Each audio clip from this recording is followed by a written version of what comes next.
What is up, everyone? Welcome back to the channel, and welcome to another Hogwarts Legacy news video.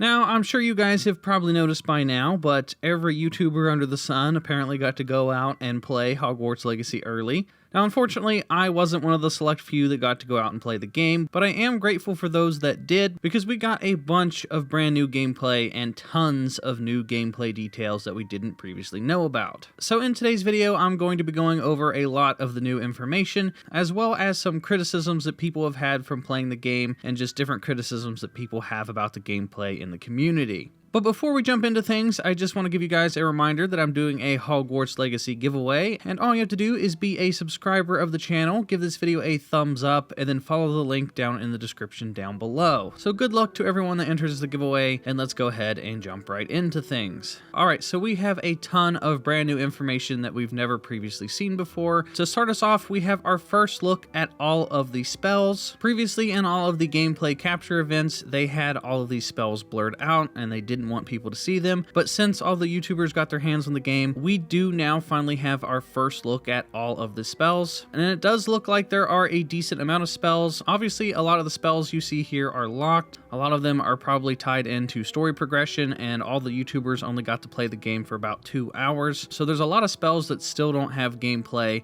and have yet to be revealed. But as you can see here, there are the essential spells. These are spells that you will always have passively equipped at all times. These are just spells to help you throughout the environment. So if you come across an object that requires a certain spell, you will just tap the action button and this spell will be applied automatically. So this is for things like unlocking doors or opening objectives or collecting items. These are just spells that will always be turned on. And then we have the spell wheel where you can slot whatever spells you want in any order. So if you want to play around with different combos or just equip your favorite spells in the game, this is where you do it. And you can choose and mix and match from any of the spells once you've unlocked them. So up next, we have confirmation that there are now cats in the game. Previously, we only knew about certain types of beasts that you could get, but now there have been multiple recordings of cats in different locations throughout Hogwarts. There are different types of cats, and you can indeed pet the cats. Now, we don't know if you can have a cat as a pet per se, but you will find them in different places, such as the common rooms. So now we know that there are owls and cats in Hogwarts Legacy. So up next, I want to talk about the game length. We finally have confirmation as to how long you can expect Hogwarts Legacy to be. There was an interview with comicbook.com where they sat down with Alan Tu, who is the game director, and they were asking him different questions about the game's length and side quests and stuff. And he says, "We find that the length varies really dramatically and really wildly based on the player." Tu said, "I can describe it through my own lens. I'm someone you can imagine who has been through many playthroughs,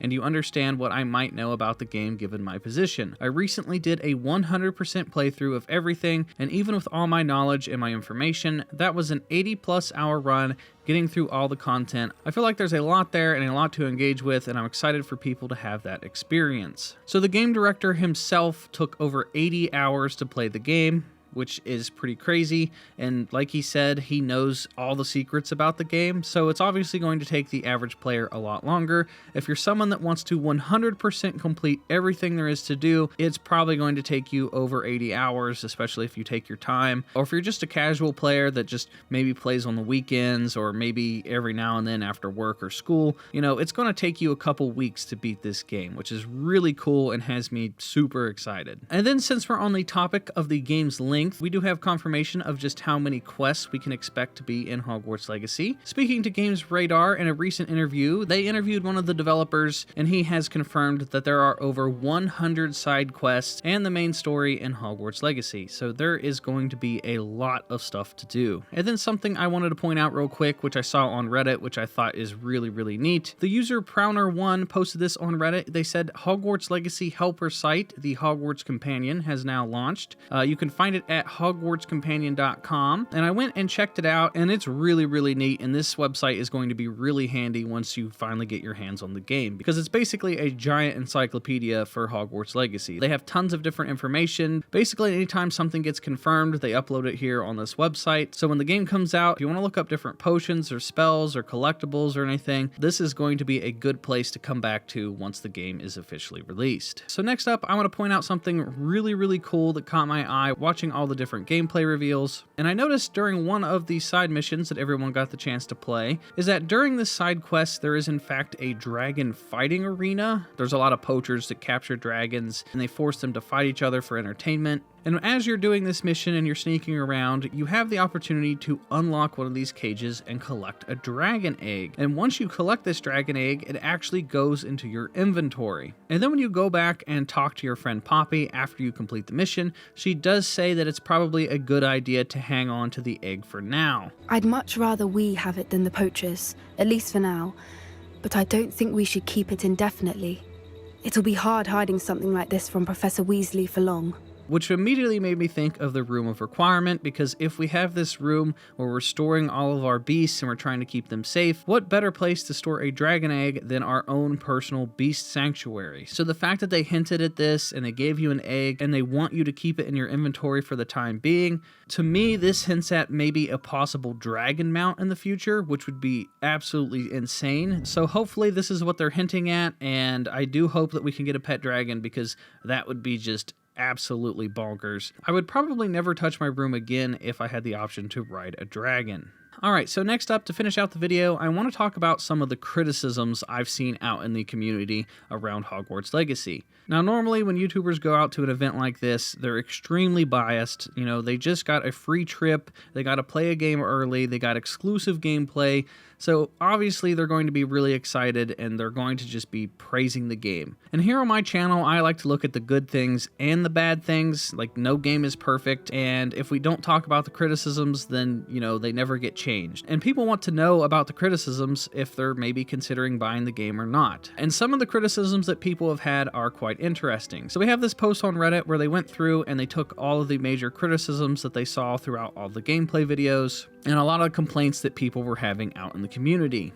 So one of the first complaints that people have is that the movement of the player character is clunky and the avatar feels like they have no weight. So based off of a lot of the gameplay, especially when you're flying around with the broom, a lot of people have been complaining that the broom flight is a little clunky and hard to manage. And then some of the complaints is that your character model just doesn't feel like he has much weight to him. He just kind of feels like a hollow husk of a character. And then the next complaint is that the open world is a relatively empty stage with little interactions, no NPC day-night cycle, and no interaction if they do not have some sort of role to play. And then up next is the NPCs seem lifeless, and they wait for their animation until you're close by and stand completely static in the background sometimes. So this has been a major complaint because it takes people out of the immersion. A lot of the non-playable characters, the NPCs or the AI or whatever you want to call them, they just sort of stand around. So if you're looking off in the distance, you'll see like a bunch of the characters just standing there not doing anything until you get close to them,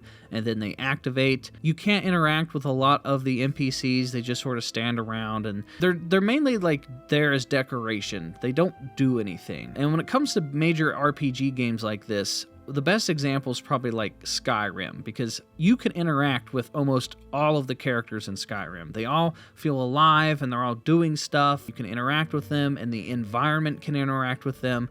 And in Hogwarts Legacy, all of the NPCs are kind of just stuck with their animations and they don't do anything else. And there's no day and night cycle with the NPCs. So in the daytime, the NPCs will walk around and do their animations and they do their scripted events. And then at nighttime, they do the same thing. So it could be noon or it could be midnight, and you're still going to see students walking around going about their day as if nothing's going on, which definitely breaks the immersion for some people, especially at nighttime. Like, you want to see a lot of students like in the common rooms or asleep. You don't want to see students walking around out and about at midnight outside in the courtyard, for example. And then one of the final complaints I want to go over is that the main missions are extremely linear, meaning if you start a main mission, you can't go out and do side missions and you can't explore. There is a out of bounds radius, so if you stray too far from the mission, you are going to fail the mission and have to restart. So there is a lot of open world exploring. You can go around, do side quests, get collectibles. You have free roam options, but if you start a main story mission,